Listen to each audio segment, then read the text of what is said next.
नाजरीन, होम्योपैथिक जो अवेयरनेस आगाही के सिलसिले में जो मेरे लेक्चर का सिलसिला है, उसमें आज जो मैं आपके साथ बात करना चाहता हूँ वो रिगार्डिंग होम्योपैथिक मेडिसिन बेसिकली कैसे जो है ना वो उनकी आजमाइश कैसे होती है, कैसे तैयार कैसे की जाती हैं और प्रूविंग जिसको कहते हैं कि प्रूविंग का मतलब यह है कि वो उनकी आजमाइश इंसानों पे, जानवरों पे या किस तरीके से करके तो वो दवाइयों के खसूसियात मालूम की जाती हैं, कैरेक्टरिस्टिक्स मालूम की जाते हैं, ताकि पता चले कि ये दवाई कौन सी बीमारी के लिए कारामद होगी।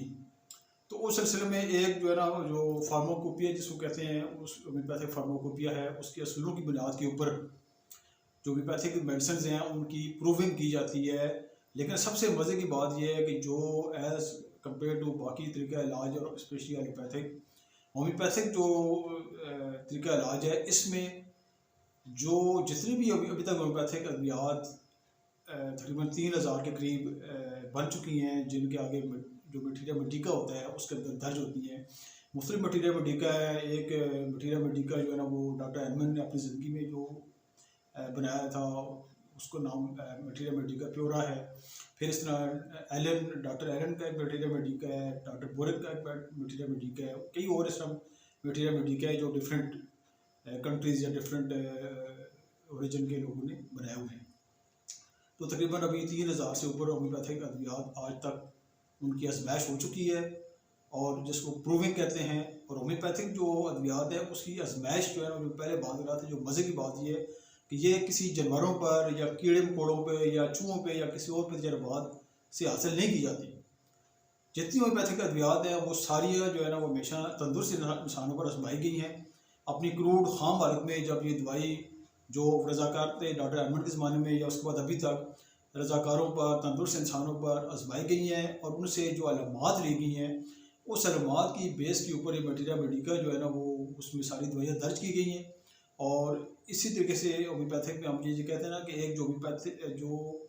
होम्योपैथी दवाई होती है उसकी एक पिक्चर होती है। वो पिक्चर जब पेशेंट की जो अलामात होती है उसके साथ जब वो कोइंसाइड कर जाती है, ड्रग पिक्चर पेशेंट की अलामात की पिक्चर के साथ जब कोइंसाइड करती है तो वो बिलमिसल दवाई मिल जाती है। अभी इसमें जो मैं बात कर रहा था कि चूँकि होम्योपैथिक दवाइयाँ बेसिकली इंसानों पर आजमाई गई हैं और इंसानों की मतलब के ऊपर आजमा कर इनकी प्रूविंग की गई है, जिस वजह से ये ज़्यादा कुदरती हैं, रिलायबल हैं और देरपा हैं। मतलब जो सबसे पहले मेडिसिन जिसको हम चाइना होम्योपैथिक ज़बान में कहते हैं, जिसका डॉक्टर हैनमन आज़म जो फाउंडर थे होम्योपैथी के, जिन्होंने खुद अपने ऊपर तजर्बा किया था, पहली दवाई जो होम्योपैथी की बनाई थी उसका नाम चाइना है। वो उस दिन से लेके आज तक अभी तक इस्तेमाल में है। और उस दिन से लेके आज तक जितनी होम्योपैथिक में जो दवाइयाँ होम्योपैथिक फार्माकोपिया के असूल के ऊपर मटीरिया मेडिका में दर्ज की गई हैं और इस्तेमाल में आ रही हैं, वो दवाइयाँ तकरीबन 3000 से ऊपर है। सारी की सारी होम्योपैथिक में अभी तक इस्तेमाल हो रही हैं। और कोई दवाई, सबसे बड़ी मज़े की बात है, होम्योपैथी की दवाई कभी एक्सपायर नहीं होती, अनलेस कि उसको आप एक टेम्परेचर, गर्म टेम्परेचर या बहुत ठंडे टेम्परेचर में या किसी बहुत रोशनी में या ऐसी रेडिएशन वगैरह में रख दें तो नेचर्स बात है वो ख़राब हो जाएगी। लेकिन अगर उसको अंधेरी जगह पे और एक नॉर्मल रूम टेम्परेचर के ऊपर रखा जाए जहाँ बहुत ज़्यादा गर्मी ना हो, तो होम्योपैथिक मेडिसिन को कई सालों तक कुछ नहीं होता। तो वो आम अंग्रेज़ी जो एलोपैथिक मेडिसिन हैं उसकी तरह एक्सपायर नहीं होती। और दूसरी बात यह है कि चूँकि मैंने आपको बताया कि होम्योपैथिक चूँकि दूसरी तरीके पे बनी हुई है, तो ये कभी सबसे बड़ी बात यह है कि ये जो पहली दवाई चाइना डॉक्टर अहमद ने खुद दरियाफ्त की थी, उससे लेके आज तक जितनी दवाइयाँ हैं वो सारी होम्योपैथिक में इस्तेमाल हो रही हैं।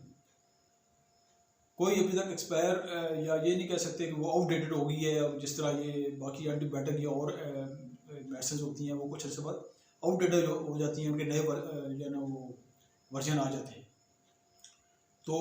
मैं इसमें सबसे बड़े की जो एक बात, जो सबसे खूबसूरत बात ये है कि अगर होम्योपैथी तकरीबन 230 तकरीबन मोर देन 200 ईयर्स पुरानी है,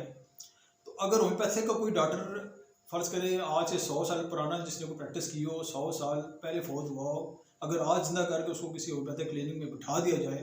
तो वो आज ही से अपनी होम्योपैथिक की प्रैक्टिस कर सकता है। लेकिन इसी के मुकाबले में एलोपैथिक डॉक्टर को अगर 100 साल बाद दोबारा अगर पुराना 100 साल पहले फौत हुआ है या 100 साल के बाद उसको जगा कर उसे कहा जाए कि आप अपनी प्रैक्टिस करें, तो he will never be able to practice, because सारी मेडिसिन ही बदल गई होंगी, कोई पुरानी मेडिसिन तो होगी नहीं। ये सबसे बड़ा एक होम्योपैथी के कुदरती होने का, देरपाव होने का और एक पक्का अच्छा इलाज होने का सबूत है।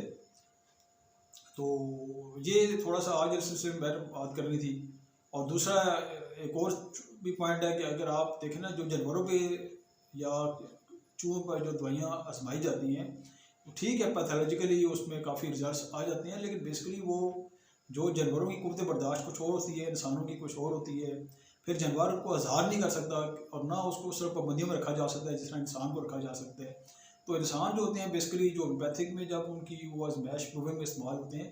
तो एक ख़ास माहौल में ख़ास तरीके से और ख़ास पाबंदी से उनके ऊपर आजमाया जाता है। और सबसे बड़ी बात है वो अपनी ज़बान से इज़हार कर सकते हैं कि भाई मुझे क्या तकलीफ़ हो रही है, क्या ज़हनी, नफ्सियाती, जिस्मानी तौर पे सर से लेके पाँव तक क्या तकलीफ़ हो रही है। इसी बेस पर होम्योपैथिक जो दवाइयों की पिक्चर बनाएगी, जिसको ड्रग पिक्चर कहते हैं, वो जब भी आप किसी बैक्टीरिया मेडिकल होम्योपैथिक मेडिसिन को देखेंगे तो वो उसमें हमेशा हेड जनरल अमाउंट, फिर हेड से लेके नोज़, लिप्स, माउथ, ईयर्स और स्टोमक, इस तरह रेस्पिरेटरी और ये सारा पाँव तक सारी इस तरीके से हर चीज़ के बारे में अलामात का जिक्र होता है। उसी को जब पेशेंट की जो तकलीफ़ के साथ जब कोइंसाइड करते हैं तो उसके बिल मिसल दवाई मिल जाती है। तो ये थोड़ा सा आज नाज़रीन मैं का आपको थोड़ा सा ये बता दूँ कि होम्योपैथिक दवाइयाँ बेसिकली उनका जो आजमाइश या किस पर की जाती है और वो कैसे मतलब कि एक लिहाज से कुदरती हैं और वो कभी एक्सपायर ही नहीं होती। ये सबसे बड़ी बात है और यही आप तक पहुँचानी थी। Thank you.